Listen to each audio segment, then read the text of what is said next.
I call the meeting of the Environment and Natural Resources Finance and Policy Committee back to order. A quorum is present.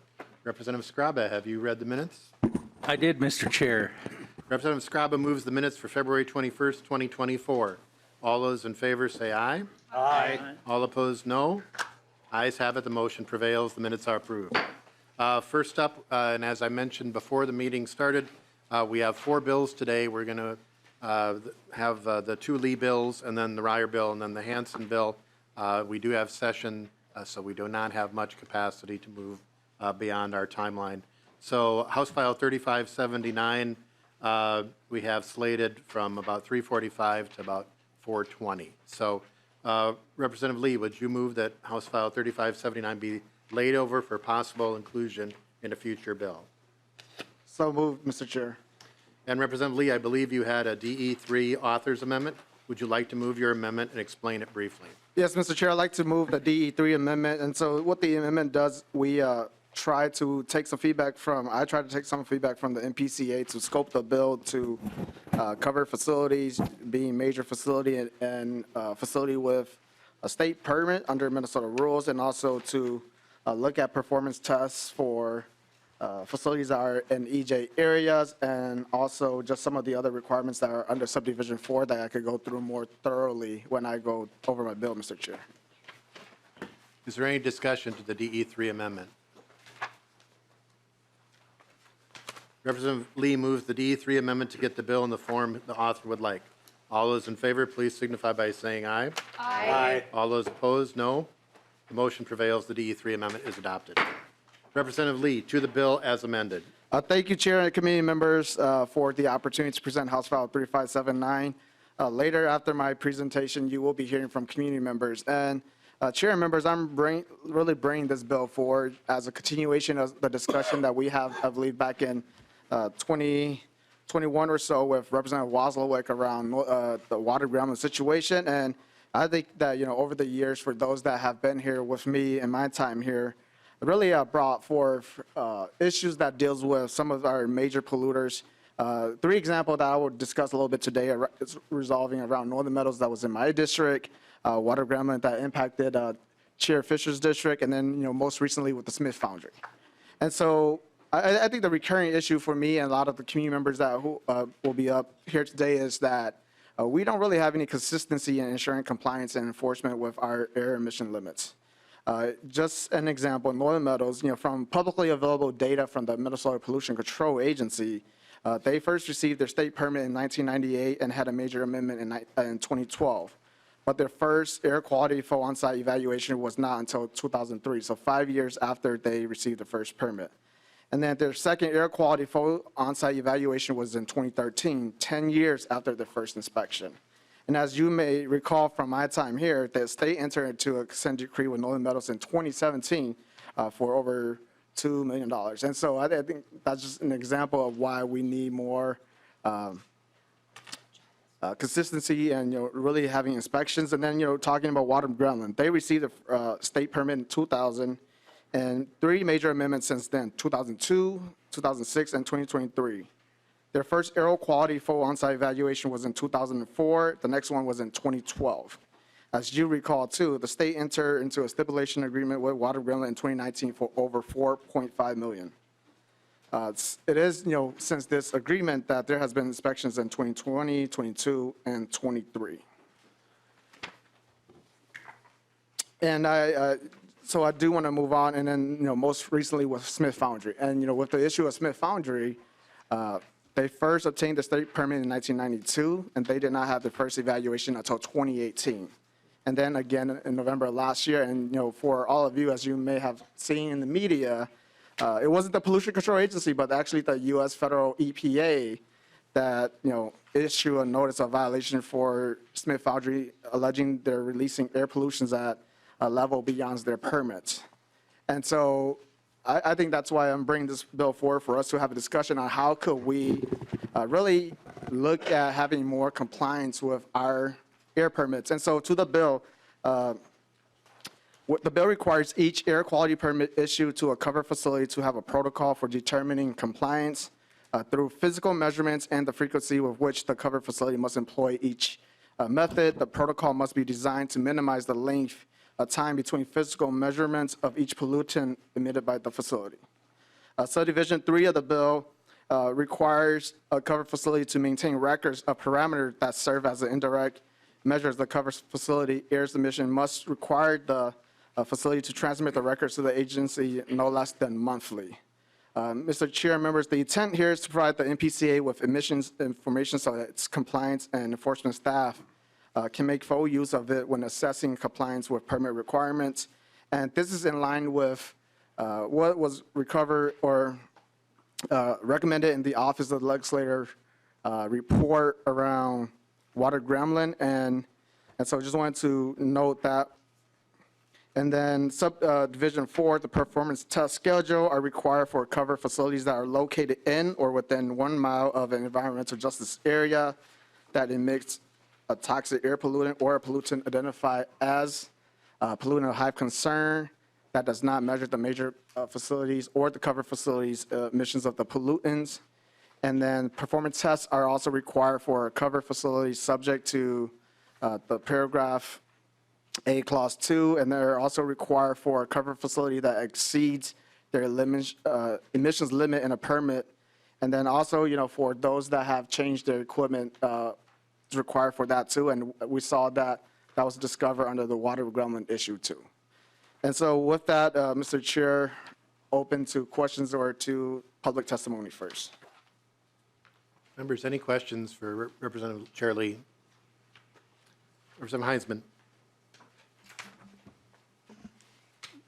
Thank you, Mr. Chair. I have a couple of questions and then, also some comments. Representative Lee, this is the third rewrite on this, and this is something that has been bouncing around for a while. I see there's no Senate author again.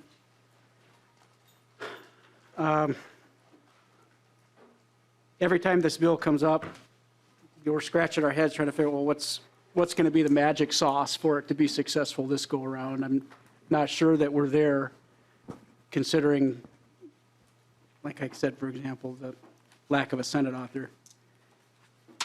In this edition, I'm still struggling to figure out what facilities this bill would apply to.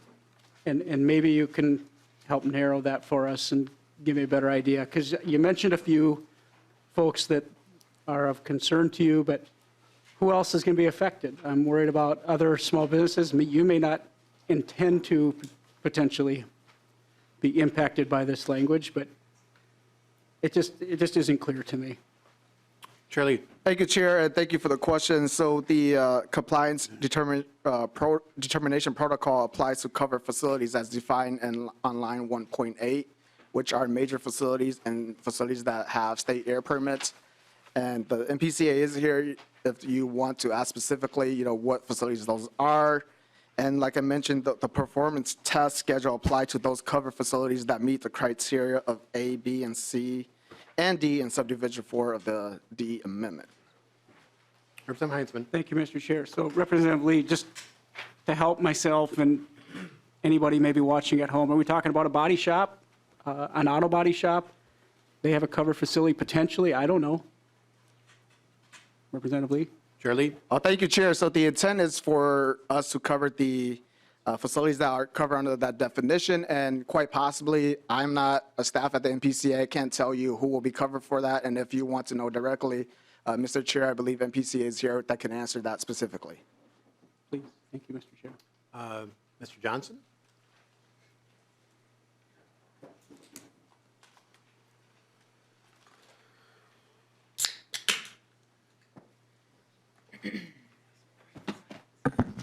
Welcome. If you could state your name for the committee. Sure. Thank you, Mr. Chair. For the record, my name is Tom Johnson, Government Relations Director for the Minnesota Pollution Control Agency.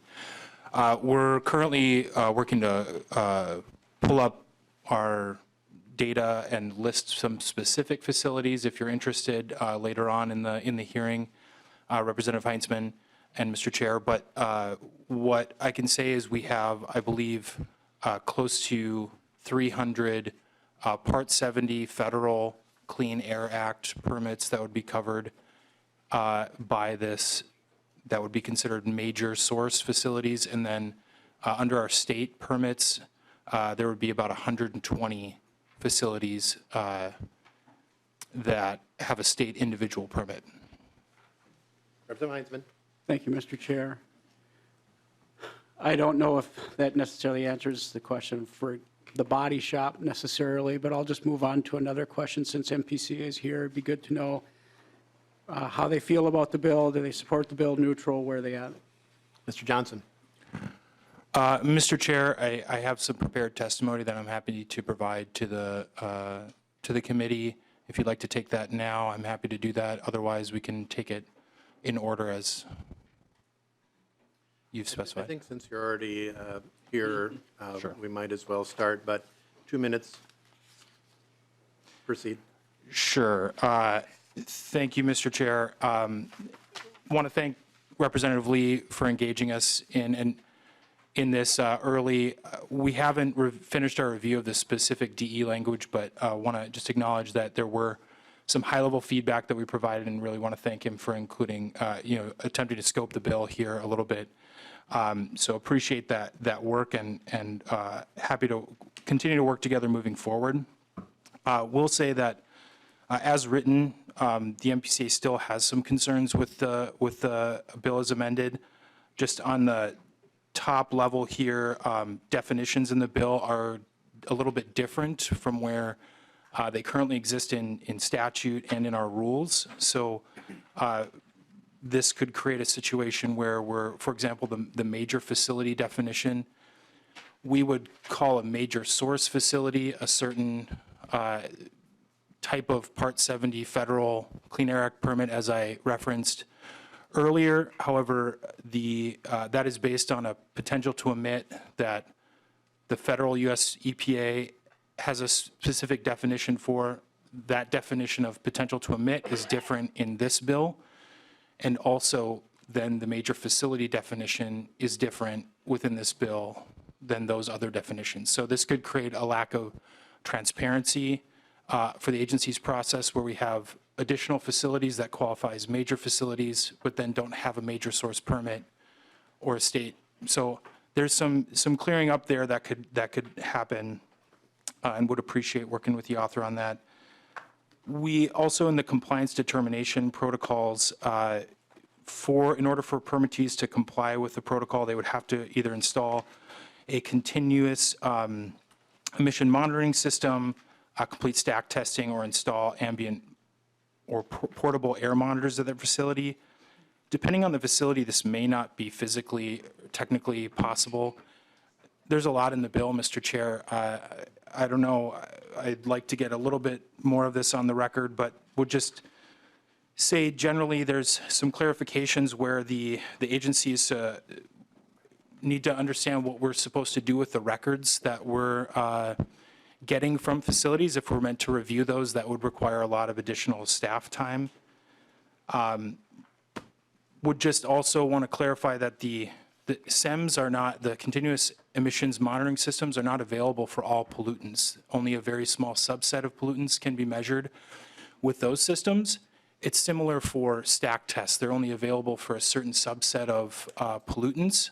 And so if we're looking at all the pollutants of facilities, sometimes there's over 100,000 different pollutants that the agency tracks. So some of those could be stack tests for, some of those could not be stack tests for. And depending on engineering considerations, some facilities do not have stacks to test. So I would note the bill is being laid over. Absolutely. It's not moving out of the. And I was just going to end here, Mr. Chair, with just saying we do welcome this type of effort to increase the amount of information that we're getting at the agency. It's why we welcome the air toxics reporting bill that Chair Lee also authored last year. So this is a good goal. We'd like to just continue to work with the author on some of the specifics. Thank you, Mr. Chair. Thank you. So I want to make sure we get the testimony in. So we're going to go to the testifiers, and then we'll go back to questions. So first up, Stacy Gurian Sherman, JD, Climate Justice Committee. And we'll do, like in previous meetings, 2 minutes, and I'll tap the gavel when we hit the 2 minutes. Thank you. I'm prepared to testify on 671 and 3579. Which one would you like me to start with? 3579. Thank you.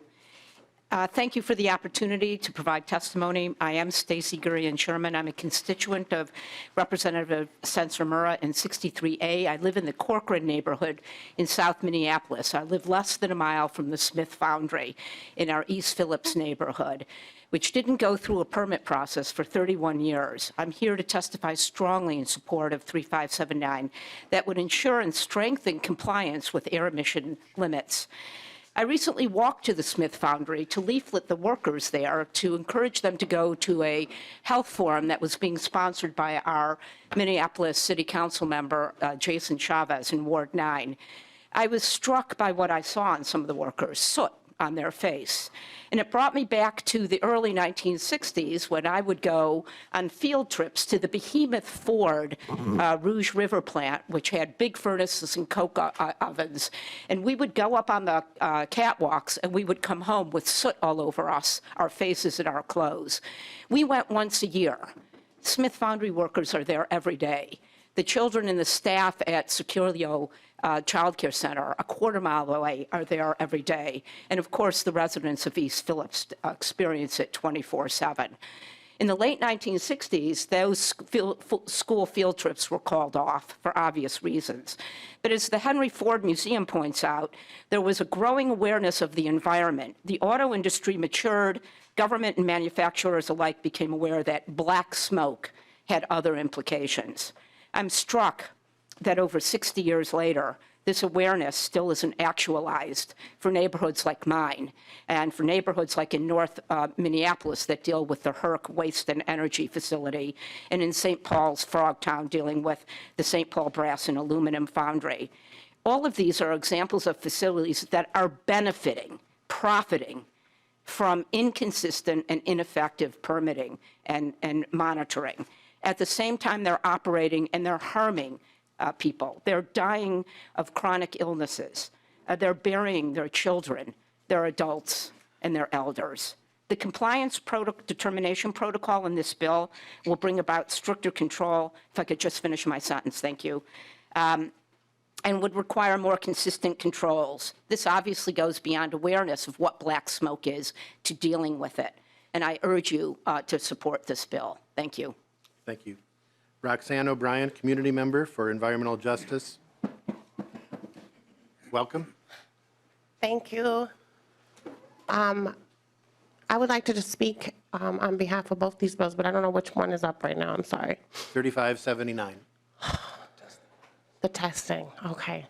So I'm here today because I personally had experience in North Minneapolis, as you all may probably know, from all the times we testify about Northern Metals and that experience in our communities.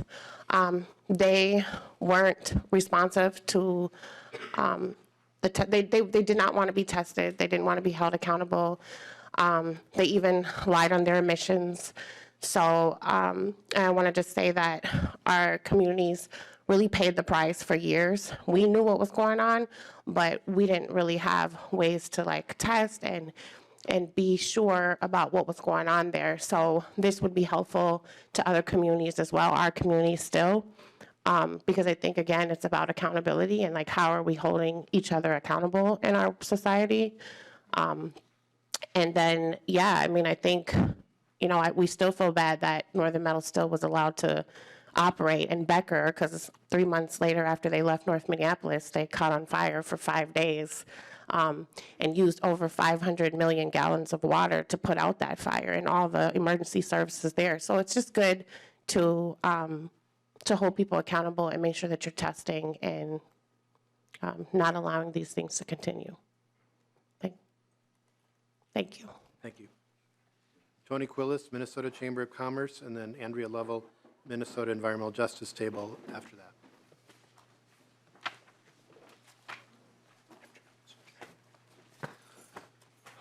Mr. Chairman, members of the committee, my name is Tony Quillis. I'm the Director of Environmental Policy at the Minnesota Chamber of Commerce. Thank you for allowing me to make a couple of brief comments on House File 3579.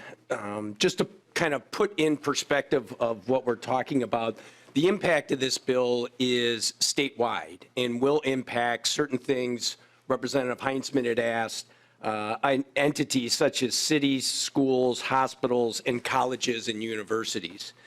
And so the concern also is with the testing requirements that we already have a backlog right now at some of the testing firms in the state, and will this add to that? Also, the financial implications for project proposers as well as for the state agencies, as you heard from Mr. Johnson, and also some of the testing protocols also of the requirements that were listed in the bill are not all fully established, Mr. Chairman. Also like to point to the legislature's action last year on air toxic reporting and air toxic emissions, as well as the establishment of environmental justice areas and cumulative impacts within those environmental justice areas. Those are currently undergoing rulemaking right now at the state agency, and I think that we should probably see how that process plays out before moving forward. So, Mr. Chairman, thank you for the time. Appreciate it. Thank you. Andrea Lovell, Minnesota Environmental Justice Table, and then Tom Dicklich, Minnesota Building and Construction Trades Council. Thank you, Chair Hansen, for the opportunity to testify today. My name is Andrea Lovell, and I'm here on behalf of the Minnesota Environmental Justice Table. I'm testifying in support of House File 3579, and I'd like to thank Representative Fu Lee for bringing forward his bills today to address some of the current gaps in our permitting law. I spent my childhood bouncing between environmental justice communities in the Twin Cities. I lived in East Phillips, Frogtown, Payne-Phelan, and other neighborhoods in North and South Minneapolis, now identified by the city as green zones. Like my neighbors, I have a battery of health consequences associated with the risks of living in a community overburdened by pollution. Every time we hear about a polluting facility in our community violating a permit, I and other community members feel a mix of validation and outrage. Validation because we have cold, hard data to back up our experiences, and outrage because we shouldn't have needed that validation in order to be heard by our regulators and lawmakers. When the most recent example of this emerged in November with the news that the EPA found violations at Smith Foundry, frustrated community members asked regulators, "How didn't you know earlier?" And how do you still not have data about their air pollution emissions? And the answer is pretty simple and also pretty alarming. The permit doesn't require them to. This bill requires regular measurement and regular reporting of emissions of facilities with major air permits and is a partial fix of the problems we are having with permitted facilities in environmental justice areas. If this bill was law earlier, we might have been able to catch and address Smith Foundry's violations sooner. And hopefully this bill will catch other violations sooner so we can address them sooner. If we need the validation of data to back up our lived experiences, we need to be requiring the data. I urge you to support House File 3579. Thank you. Thank you. Tom Dicklich, Minnesota Building and Construction Trades Council, then Aaron Clems, Minnesota Center for Environmental Advocacy. Thank you, Mr. Chair and committee members. My name is Tom Dicklich, and I'm the Executive Director of the Minnesota State Building and Construction Trades Council. We represent over 70,000 union construction workers here in Minnesota. There's nothing more important to our affiliate unions and our members than safety. We want and demand safe workplaces and safe neighborhoods to live in.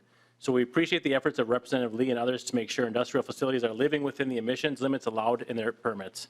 However, we believe that it is essential that efforts to do this do not add an unreasonable amount of paperwork, cost, or administrative burden to businesses, and that they don't slow down the already long process it takes for a business to get an air permit from the PCA. We want to have strict standards for emissions and to make this a place where businesses can have certainty and predictability in our permitting processes so we can continue to recruit businesses to locate and expand here in Minnesota. We have been concerned in the past couple of years with the high-profile projects deciding to either locate outside of Minnesota or moving their operations somewhere with permitting processes that are more certain and predictable than they are here. Both the livelihoods of our members and the vitality of our communities hang in the balance of such business decisions. We do, however, support the next bill Rep. Lee will present to this committee. Companies that break the rules should be held accountable. But again, we caution that adding the additional burden of House File 3579 would add to an already cumbersome permitting process is not the right move. Thanks. Thank you. Aaron Clems, Minnesota Center for Environmental Advocacy. Thank you, Chair Hansen and members. My name is Aaron Clems from the Minnesota Center for Environmental Advocacy. In the interest of moving this along, I submitted written testimony as well for both of these bills, and I look forward to answering any questions you might have about it. Thank you so much. Is there anyone else in the audience who would like to speak for or against House File 3579? Former Representative Clark, welcome. Thank you, Mr. Chair.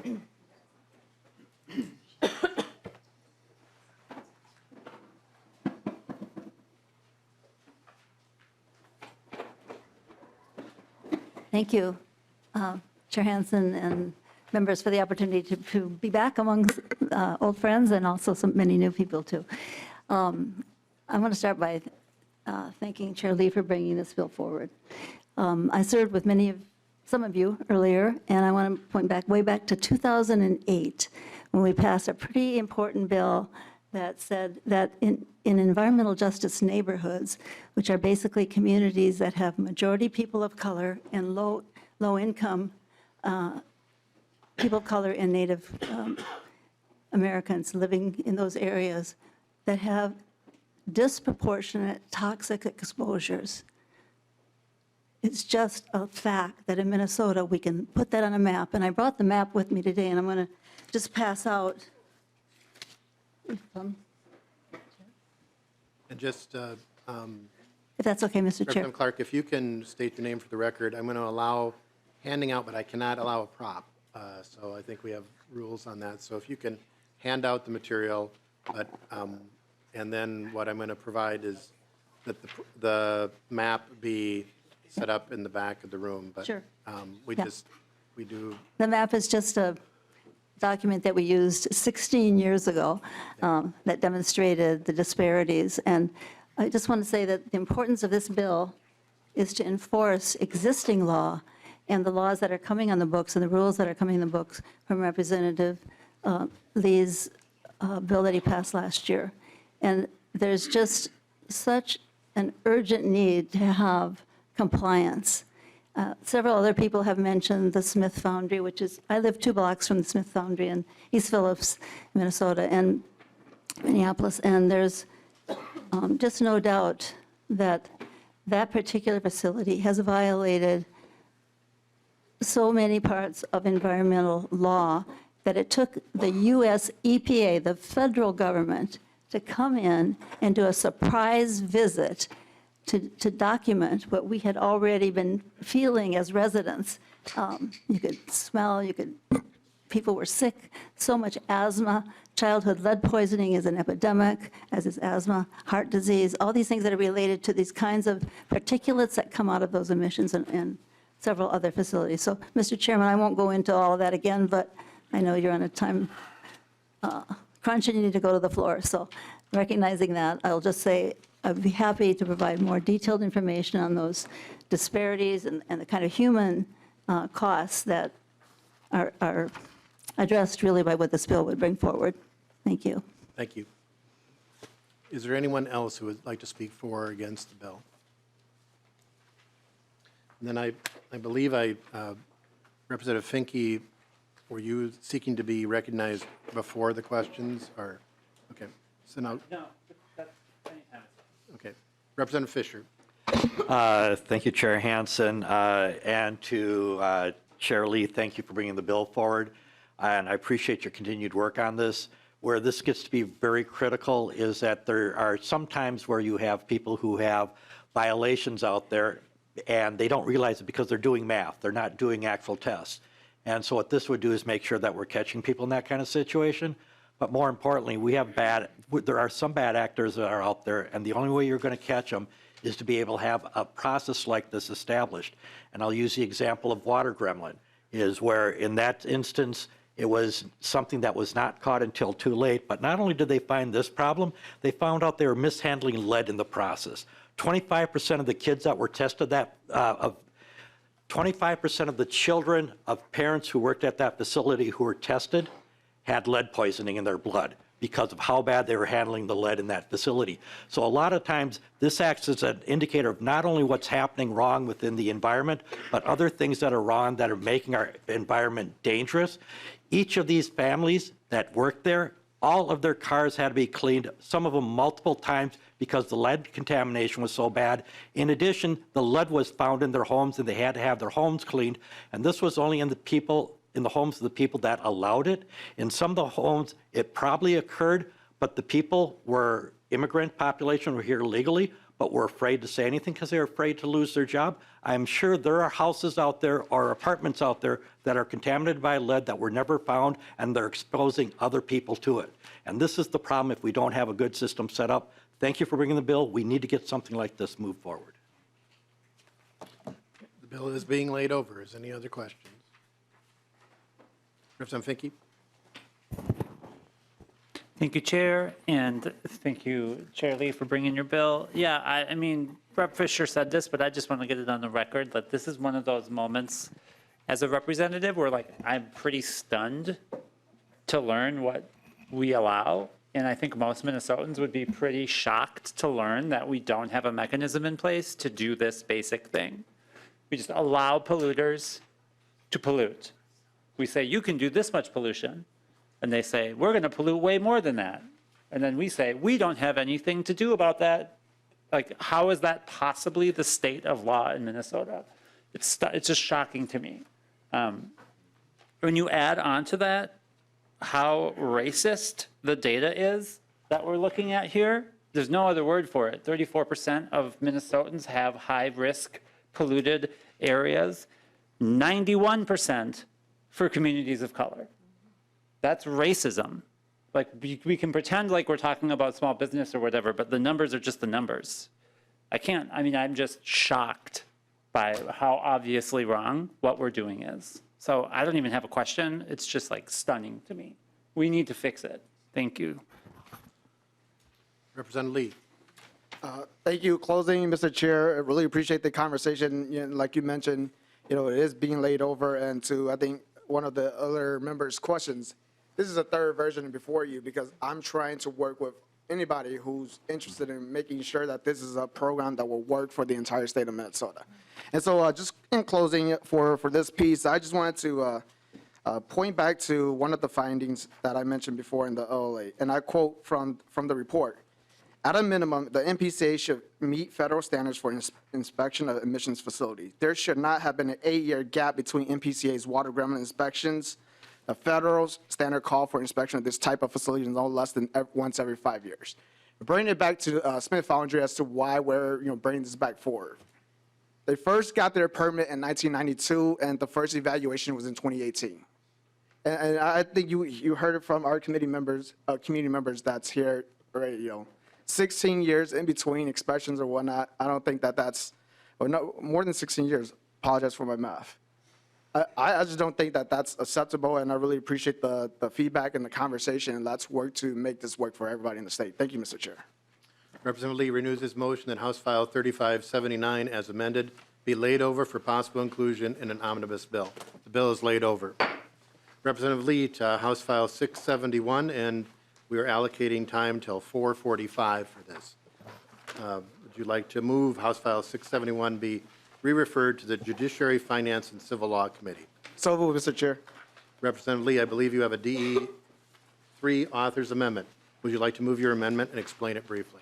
Yes, Mr. Chair. The D3 amendments went through and really put in some amounts, increase some of the penalty fees, and I could cover why I justify that in putting those figures, and just real briefly before I go into my remarks. A lot of these numbers were enacted back in the 70s and 80s, and we haven't changed back then. And when you account for inflation, this is the number that we have for $2024. And so that's the reasoning behind that. And Mr. Chair, I urge your support for the DE3 amendment. Is there any questions to the DE3 amendment to get the bill in the shape the author would like? All those in favor say aye. Aye. Opposed, nay. Ayes have it. The DE3 amendment is adopted. Representative Lee, to the bill as amended. Thank you, Mr. Chair and members. Like I mentioned in my remarks, the civil penalties amount in section 15071 as it relates to water, air, land, and land pollution were first established at 1973 and no more than $10,000 per day in violation, and in 1983 for hazardous waste violation at no more than $25,000 per day of violation. And these have not, been increased since then, and so that's why I'm proposing to increase these amounts. The administrative penalty section in 116.072 was first enacted in 1987, and the amount was up to $10,000, and then it was increased in 2014 to $1,000. And so if we were to adjust it for inflation to $224, that's why we have the amount that's included in there. Just wanted to add that there's also a provision to increase the penalty of repeat offenders to at least 10% higher of the penalty amount assessed for a violation within the previous 36 months. And I think goes to the issues that I saw in my district, with regards to Northern Meadows. They were found to have, violated some of our pollution laws, and then went through the whole process, and that's how we ended up at 2017 with a consent decree. And so just trying to get to that point, Section 2 is where we increased the administrative penalty from 20 to 25,000. And then Section 3 of the bill requires for repeated or serious violation, the commissioner or county board must issue an order with a penalty that will not be forgiven. And so just real quickly to this point of the bill, this goes in line with one of the findings from the OLA again for water grambling. And I would just acknowledge what they said. The OLA said, we think it is reasonable that MPCA has latitude to make judgment about how best to bring a company into compliance. In this case, the MPCA thought that a 2001 schedule of compliance could get water grambling to comply with its permit going forward. But looking back, it is worth noting that water grambling started its long history of permit non-compliance as soon as its initial 2000 air quality permit was issued, and it received no financial penalties for non-compliance until the 2019 stipulation agreement. If MPCA had issued penalties for permit violation based on publicly available data from 2000 to 2002, perhaps this would have sent a stronger message to water grambling, possibly affecting the company's compliance in subsequent years. And so, Mr. Chair, I'll just leave it at that for right now, and look forward to the discussions and public testimony. Any questions for Representative Lee? I think we'll go to the testifiers, unless Representative Heinzman. We'll go to the testifiers. First up, Stacy Gurian Sherman, JD, Climate Justice Committee.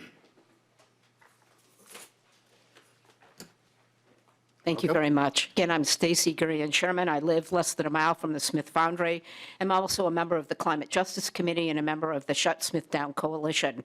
I'm here to testify strongly in support of this bill that would ensure real accountability for facilities that pollute by raising the penalty fees and not forgiving those penalty fees once they comply after they've been found to be in violation. I'm a mostly retired attorney, and I spent most of my life doing criminal defense and also did civil litigation. When my clients came in with suspended driver's licenses, they were subject to fines and penalties in jail up to 6 months for each violation. Ignorance of the law and certainly willful defiance of the law was never a defense. They didn't get off from those fines and the other consequences just because they fixed the underlying problems of their licenses and got them renewed. The same must be true of foundries and factories that violate laws that are supposed to balance the profit-making ability of a company with ensuring the public safety and lack of harm to those who are right next to them. A good example is what Representative Lee brought up, which is Northern Irons in the east side of St. Paul. Over a 15-year period, they had 5 violations, 5. And you know what happened during that 15 years? They got to continue to pollute. They got to continue to harm the community while they got to make profits. And each time they did that, somebody was getting harmed. They finally got a fine of total of $41,000. They paid it off, and they went on and fixed up their act. The problem is what happens when you keep getting those fines and you keep accumulating them. 671 will go a long way to make sure that increased penalties will ensure that foundry owners feel it where it hurts the most in their pocketbook and take out a chunk of their profits. And facility owners will comply more quickly if they know that they can't keep dragging this on and then eventually get all of the fees waived. So I very much urge the passage of this bill. Thank you for your time. Thank you. Roxanne O'Brien, Community Member for Environmental Justice. Hi again. My name is Roxanne O'Brien, and I've been an advocate for at least maybe 11, 12 years on EJ now, and just from what I've seen, Northern Meadows is just like a perfect example of why we have to become a little bit more stronger when we think about, or smarter, when we think about how we're going to keep communities safe. And I think what I notice is you know, people talk a lot about how businesses and corporations, like they have all these costs that they are responsible for when they open up businesses, but nobody thinks about the costs that people pay with their lives for these businesses. And there's a lot of privileges given to these businesses with giving them permission to continue to operate based on the fact that they have jobs for people, right? Jobs for families. We all agree that everybody needs jobs, and nobody wants to take away jobs from families. But I think that the real honest truth is corporations, they don't want to be monitored because they are making up emissions on their papers. And then they also don't want, they don't want to be given fines at all. But I think, like someone else just said, it's important to like let them know that you're serious, because I think human beings are being held to high standards out here. Like if you have a problem house on the block, it's a nuisance law, right, to like stop that. But there is like no laws to stop these facilities, and they're really given the benefit of the doubt. I want to say one other thing. I had actually called the police on Northern Meadows one day just to kind of see, you know, if I could report this criminal activity. I said, you know, they have lied on their emissions 9 times. That's 9 felonies in 1 month that we caught. And the police came, and when I finally got the report back, the police actually said that I was kind of suspect, like that there was something wrong with me, and nobody ever investigated this place.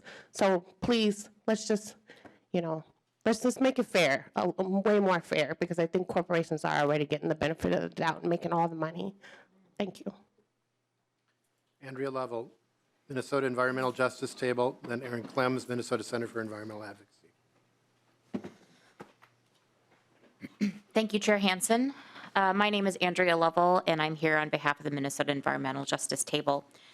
On my way to the hearing this afternoon, I stopped at a vending machine and I bought my vice addiction, Diet Coke. I paid $1.25 for it, and I paused internally to complain at how expensive that is. I remember when I could only get this for 75 cents, but you know, inflation. I paid $1.25, but honestly, the real cost is so much more than what I paid out of my wallet. Somewhere down the line, this can end up as waste. It will hopefully be recycled, but it could end up landfilled, incinerated, or shipped off to a poorer country where it will end up who knows where. Those are what we call externalized costs. It's a cost that we don't have to factor into the price of purchasing or producing something, like the cost of pollution that taxpayers pay for cleanup. We've had a lot of recent externalized costs in the news, largely falling on environmental justice communities. However, it's all over the state. Last year, we learned about externalized costs of PFAS cleanup amounting to $14 to $28 million. Environmental justice communities have been paying the externalized cost of the Herc incinerator for decades. We're learning about more externalized costs with the polluting facilities like Water Gremlin and Smith Foundry. We're all paying the externalized cost of climate change and the loss of biodiversity. To avoid the full brunt of externalized costs falling onto taxpayers, we have a few tools in our toolbox. One of those is for the Pollution Control Agency to collect fees when companies violate their permits. In other words, when companies externalize more of the costs than we allow them to by law. Just like the cost of my Diet Coke increasing in the price at the vending machine, the cost of cleaning up pollution goes up with inflation too. And that increased cost shouldn't land on taxpayers. It should land on companies who are in violation of their agreement. And that is simply what this bill does. I urge you to support House File 671. Aaron Clems, Minnesota Center for Environmental Advocacy, and then Tom Johnson, Minnesota Pollution Control Agency. Aaron Clems is fine. So Tom Johnson, Minnesota Pollution Control Agency.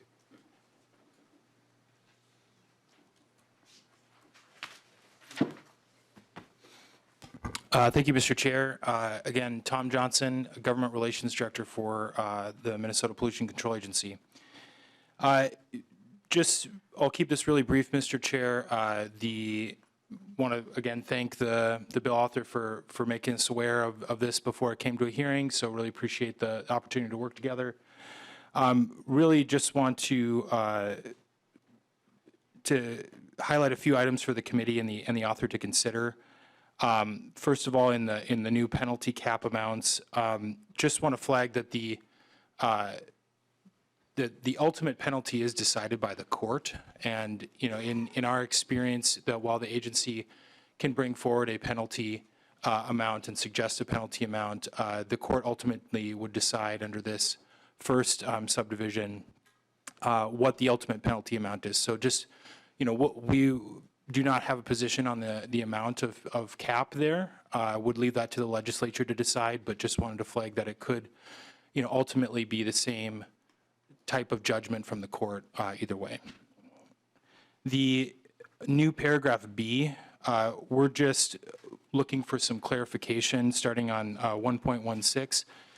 That section, we do consider repeat violations, and just looking for some clarity from the author's intent on whether, usually our repeat violations are for the same type of violation.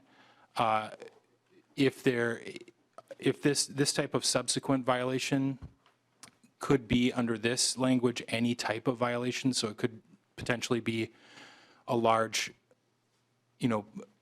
significant violation where there's a large penalty, and then a very small penalty like missing a submission deadline for a document that we're asking for, and that could still require an increased penalty of additional 10% higher per day, even though the violations are very different. So just wanted to flag that for the committee and the author.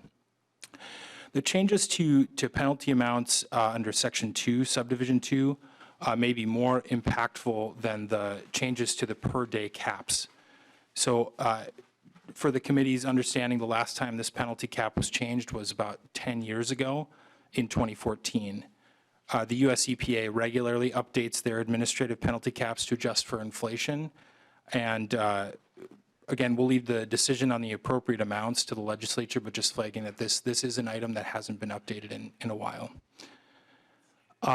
Looking at the effective date of the DE, just want to again flag for the committee that this would affect all open enforcement cases by making it immediately effective. And that could reopen penalty calculation discussions that are ongoing for those open cases. It could lead to additional staff time and delays in resolving open cases. We might have to revise our internal process before moving forward on some of those open cases as well. And then finally, the change on line 3.17, of course, is a small change from may to must. But it does remove the agency's discretion regarding forgivable APOs. And it's important to the agency because the forgivable portion of a penalty does incentivize the completion of corrective actions in a timely manner. So that's the reason why we use that discretion. Again, leaving the decision up to the legislature, but just providing those bits of context for the committee. Again, happy to work with the author on this moving forward. Thank you, Mr. Chair. Go to the author to answer some of those questions or reference them. Thank you, Mr. Chair, and for the record, for the intent regarding paragraph B, line 1.16. I think just going back to the example of Water Gremlin when the MPCA went in with one issue and they came out with other violations, and so I think I will leave this discretion to the commissioners, because if we go in and define specific type of violations, we may miss other violations that we don't know that exists out there, and so that's the intent of me as the author for this piece. And I think, if I missed some of the points, I apologize. I think, just going back to the line of 3.17, making that a requirement, as I have seen, or, use the example, yes, we could give them discretion, but at the end of the day, if people want to be a bad actor, they're going to be a bad actor, and so why don't we try something else, making a requirement that, they not be forgiven. Is there anyone else in the audience who wants to speak for or against the bill? Members, any questions? We've got Representative Edelson and then Representative Heinzman. Thank you, Mr. Chair. Thank you, Chair Lee. I very much support this bill. And if it looks like it's 10 years ago, it sounds like it's a good time. I just had a question, and I guess this is, have we heard this bill before, by the way? Chair Lee. Mr. Chair, Representative Edison, this is the first time that we have a public hearing on this bill. Representative Edison. Thank you, Mr. Chair. Thank you, Representative. So it looks like the commissioner is going to set the amount of the penalty, is that right? But then where does the funds go? Is it going to the state? Or I guess from reading the first part, it looks like it's going to the state. So I guess, and what is the funds going to be used for? Chair Lee. Thank you, Mr. Chair. And so the funds will be going to the environmental fund. That's under the purview of this committee. Representative Heinzman. Thank you, Mr. Chair. Representative Lee, I have similar questions about this bill as I had the last one. We recognize that there are bad actors that have taken advantage of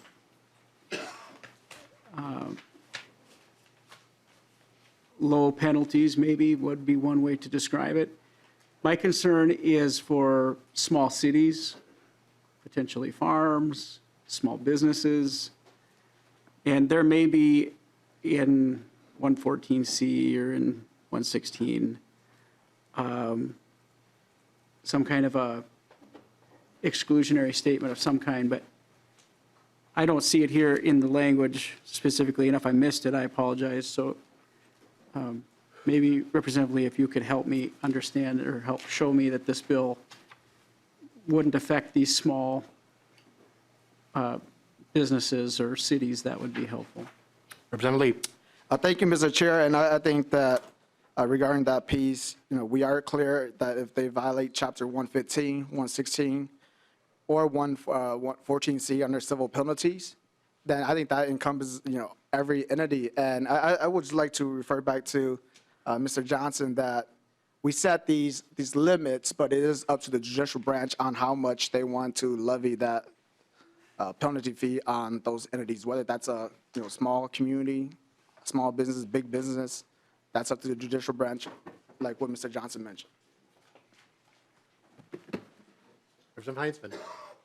Thank you, Mr. Chair. Yes, if Mr. Johnson could address the question. Looks like he's ready to.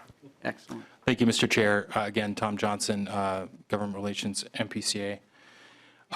So, yes, Chair Lee is correct that we would set, this bill would set a new cap, but not necessarily determine what the ending penalty would be. So the agency could, when calculating the violations and documenting the violations, could, to the court, present a suggestion, but ultimately the court would decide what the final penalty would be.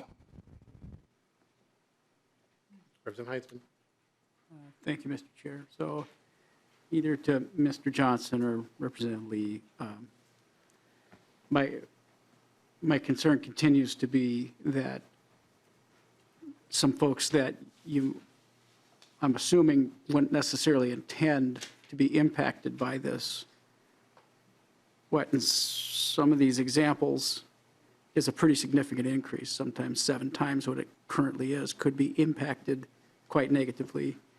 And in earlier MPCA testimony, we're hearing that the opportunity could be taken away for those that may be incentivized by an elimination of a penalty. And the goal here is, of course, to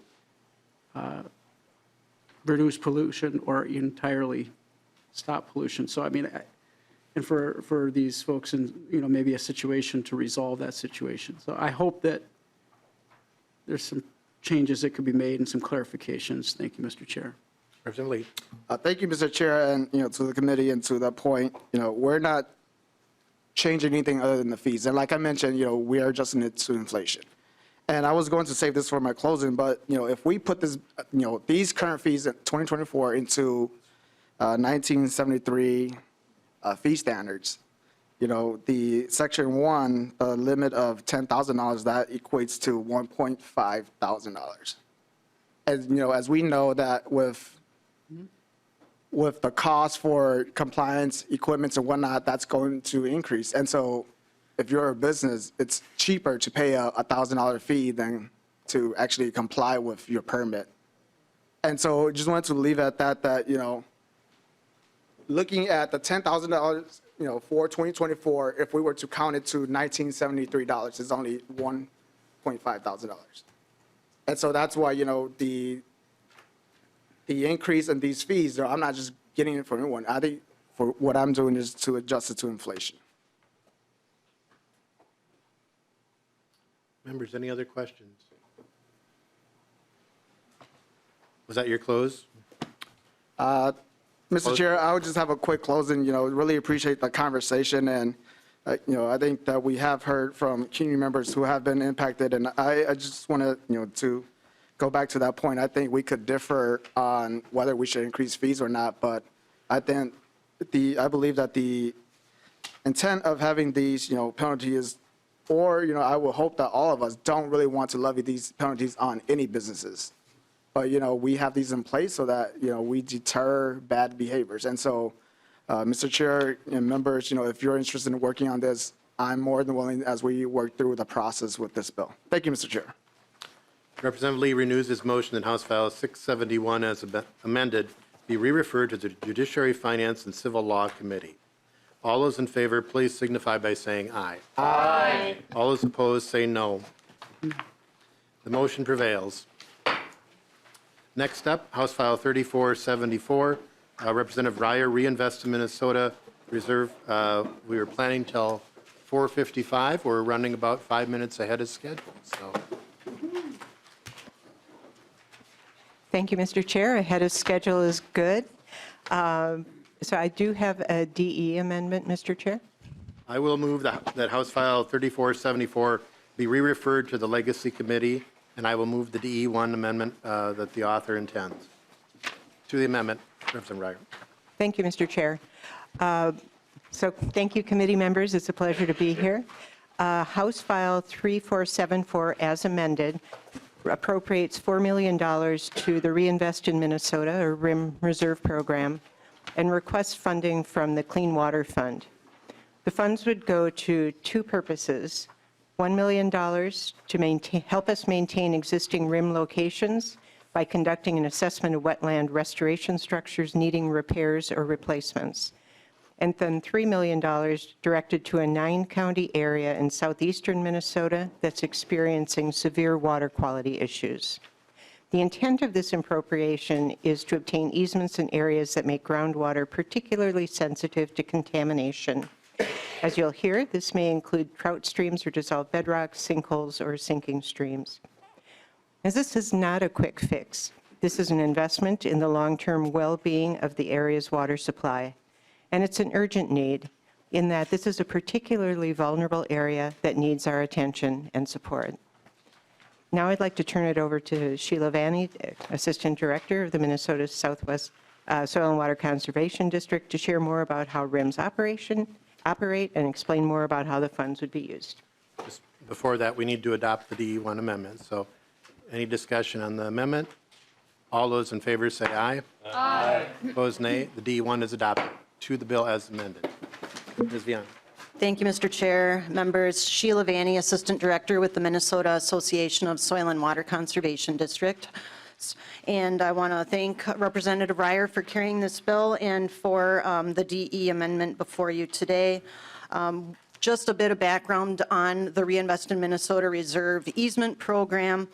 That is a voluntary conservation easement program that was established in law in 1986. And so the implementation of that program happens at the local level through soil and water conservation districts, doing outreach and marketing, helping enroll landowners in the easement program, and then turning it over to the state, where the Board of Water and Soil Resources acquires the easement on behalf of the state of Minnesota. Wetland restorations that are done through this easement program by law need to be permanent easements. And of the approximately 7,700 easements currently in our inventory across the state, it's estimated that about more than half of them, about 3,000 of them, have a wetland restoration component. The structures installed as part of these wetland restorations have an expected lifespan of about 25 years. So the state has an interest in investing in preserving these assets to make sure that they continue to provide the expected ongoing public value. So this assessment that we're proposing be done through the Board of Water and Soil Resources and Soil and Water Districts would provide a more comprehensive picture of the health of those wetland structures, the designing and the engineering components that went into them, with a more thorough field inspection and, like I say, maybe more of an eye and towards the engineering aspects of them. The second piece of this then relates to acquiring new easements, in particular in the southeast region that has karst landscape and is therefore more susceptible to nitrate contamination. As Representative Reyer noted, those 9 counties would include Dodge, Fillmore, Goodhue, Houston, Mower, Olmsted, Rice, Wabasha, and Winona counties. And the Board of Water and Soil Resources would then prioritize these easement funds to areas that have trout streams, dissolved bedrock, sinkholes, sinking streams, or other features that make that groundwater particularly susceptible to contamination. So with that, Mr. Chair and members, that's a quick overview of the bill as amended, and we would appreciate your support and consideration. And again, want to thank Representative Reyer for carrying the bill. Is there anyone else who would like to testify for or against the bill? Anyone else? Representative Heinzman? Thank you, Mr. Chair. Just wondering if, I'm trying to recall if this was included in the Clean Water Council's recommendations, and I don't remember, and if not, maybe the bill author knows the reasoning for that. Mr. Chair, Representative, I would have to get back to you on that. I do not know the answer. Representative Lee. Thank you, Mr. Chair. And I think in working as the Chair of Capital Investment with the initial bill coming to us, I just wanted to put it in perspective that, this upcoming year, we're going to have a challenge with putting a capital budget together. Over $7 billion in requests, a lot of pressure from members on both sides of the aisle to fund local projects. And so, with the forecast coming out tomorrow, I think that will really tell us, what is our capacity within bonding. And so that's why I think this is appropriate for us to take a look at other sources of funding as we move forward. And if it's limited, in other sources, we reconsider capital investment too, or other pots of money. Representative Heinzman. Thank you, Mr. Chair, for coming back to me here. I just have a comment that I'd like to make after the response to my previous question, and then an additional question. And I just would point out that the Clean Water Council, as far as I know, has introduced a recommendation for the additional dollars that have become available. And it's concerning to me that this wasn't a part of that recommendation. At least that's to my understanding. My question, in addition to my comment, would be if this particular bill, like another one earlier heard today that didn't have a companion, do we expect this one to have a companion in the Senate? Hopefully I got my information correct. Thank you, Mr. Chair. Representative, yes, I do expect it to have a companion in the Senate.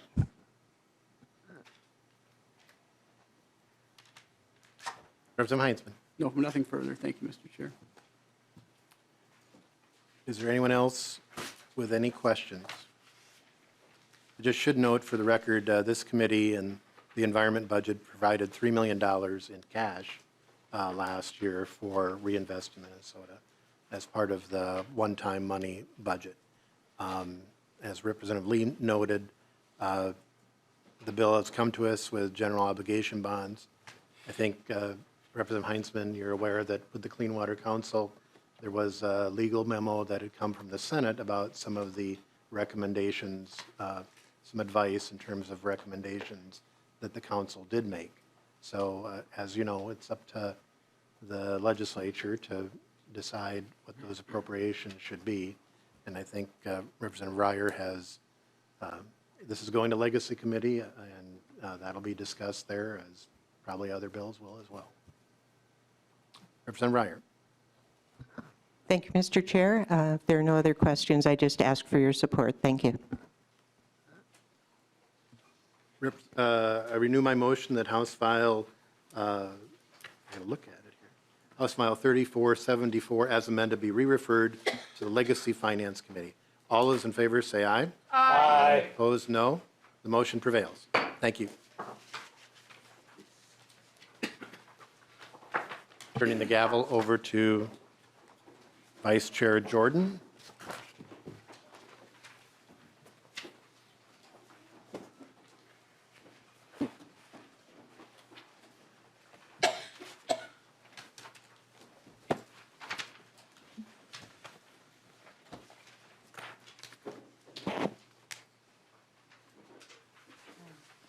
Next on our agenda is House File 3874.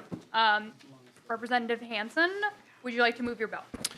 Thank you, Madam Chair. I would move that House File 3874 be re-referred to the Judiciary and Civil Law Committee.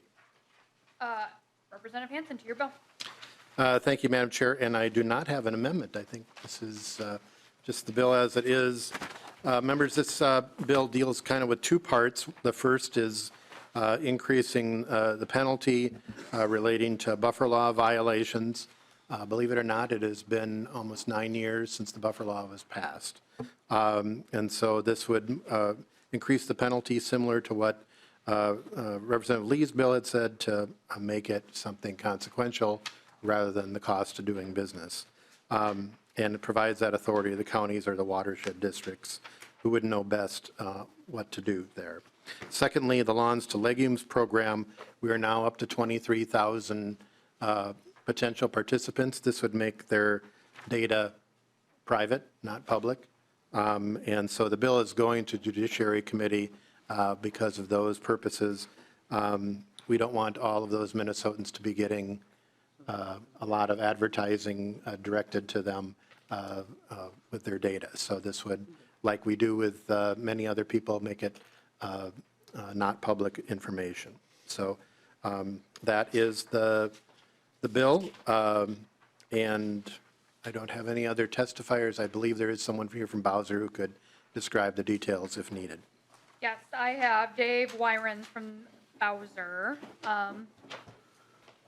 Welcome. Please identify yourself for the record and proceed with any testimony you may have. Thank you, Madam Chair. For the record, my name is David Wyrens. I'm Assistant Director with the Board of Water and Soil Resources. Just a few brief comments on House File 3874. Regarding the administrative penalty order language that's provided here, a couple of observations that we would make about that is that the changes that are proposed here will provide an additional tool to us as we are undertaking our enforcement work under the Riparian Protection Law. The other thing it does as well is it provides a consistency. We've had this authority for administrative penalty orders for the Wetland Conservation Act for about 15 years now, and this would make the authority identical for both of those programs. So there certainly is some value in regards to that. As we look at the Laws of Legumes provision in Section 3, there's a little more context I think that's helpful for the committee. And we do support this language regarding the change in application of the Data Practices Act. It's important to recognize that when we make grants, it's typically to local governments and non-governmental organizations. The information that they provide as part of our granting processes are public data as well. And these individual citizens that are applying for Laws of Legumes funds, they're treated identically to local governments and NGOs in terms of their contact information, their addresses, and that sort of information. We think this is something, a change that will help provide some additional protection to those individuals and keeping some of that data as non-public information. All other information about the Laws of Legumes program would be public, but just trying to make sure that individuals are not providing unnecessary information through a public data request. So we do support that language in House File 3874. Thank you. Is there anyone else in the audience who would like to testify on this bill? Now we will go to questions from members. Representative Heinzman. Thank you, Madam Chair. Yeah, I have a number of questions. So, Representative Hansen, I'm going to start with what I thought I heard you say was a 9-year gap between the penalties that were set previous to the penalties that you're adjusting. And if I have that wrong, I apologize. I just wanted to clarify based on your testimony if that's what we're looking at. Because if that is the case, it would be a 20 times increase from $500 to $10,000. Maybe the time frame is different, but if you could address either the time frame and then also the significant increase from what would be, I think, as you mentioned earlier, cost of doing business versus 10,000. Hopefully, there could be something in the middle. Representative Hansen. Thank you, Madam Chair. And if I was unclear, it has been, I was trying to make the point, it's been 9 years since the buffer law was passed. And these penalties were in that. I am not saying it's an inflationary increase for those 9 years. I think as Mr. Wyrens had noted, this brings the penalties into line with the Wetland Conservation Act. As has been the case with, the discussion with the Pollution Control Agency, the discretion is with the agency. Often there is a notice of violation or there's a series of steps that go on. So you have a situation where it has to be quite egregious. That discretion is there. And providing that to the county and the watershed district, as I mentioned, the APO authority, they're going to know that area best. So that discretion is not the county or that watershed district. And as you know, we have provided money to the counties and the watershed districts for enforcement. This tool will make sure that there's a penalty side that is greater than what it has been and is equivalent to the Wetland Conservation Act. Representative Heinzman. Thank you, Madam Chair. So the other item that I wanted to address was the Lawns to Legumes program, which we've debated on the floor many times. And there may be some examples or some data showing that the Lawns to Legumes program may not be as widely liked or appreciated, and some cities rejecting that program entirely. What's the reason for making some of this information classified as private? Representative Hansen. Madam Chair and Representative Heinzman, as I mentioned, I don't want it to be, I don't want the participants to be getting advertisements. I don't want them to be having services sold to them. I don't want to have political mailers going to them. I want to make sure that that data is protected as other, some of the other government program participants are. Representative Heinzman. Thank you, Madam Chair. I have, as I just mentioned, a few questions about the bill and concerns, so I think I will leave it at that and appreciate the answers and would also ask for a roll call. A roll call has been requested. Any further discussion on the bill? Representative Hansen, would you like to make any closing comments? Members, again, as was testified to, this is bringing the penalty authority equivalent to the Wetland Conservation Act as what it has been for 15 years, and it provides protection to those folks who participated in the Lawns to Legumes program so that they will not be pestered for participating. Thank you. Mr. O'Neill, will you take the roll? Chair Hansen. Aye. Chair Hansen, aye. Vice Chair Jordan. Aye. Vice Chair Jordan, aye. Representative Heinzman. No. Representative Heinzman, no. Representative Bliss. No. Representative Bliss, no. Representative Brand. Brand, aye. Representative Brand, aye. Representative Burkle. Burkle, no. Representative Burkle, no. Representative Edelson. Aye. Representative Edelson, aye. Representative Finke. Representative Finke, aye. Representative Fisher. Fisher, aye. Representative Fisher, aye. Representative Gilman. No. Representative Gilman, no. Representative Jacob. No. Representative Jacob, no. Representative Lee. Lee, aye. Representative Lee, aye. Representative Lislegard, excused. Representative Purcell. Aye. Representative Purcell, aye. Representative Scraba. Scraba, no. Representative Scraba, no. Representative Vang. Aye. Representative Vang, aye. Madam Vice Chair, the ayes are 9, the nays are 6, and 1 excused. The vote of 9 to 6. House File 3874 is being re-referred to the Judiciary, Finance, and Civil Law Committee. Madam Chair, someone has left their glasses and their phone up here, so I don't know. Just note for those in the audience, you've got some good stuff down at the desk. Please retrieve it. Any other announcements? Well, with that, we are adjourned.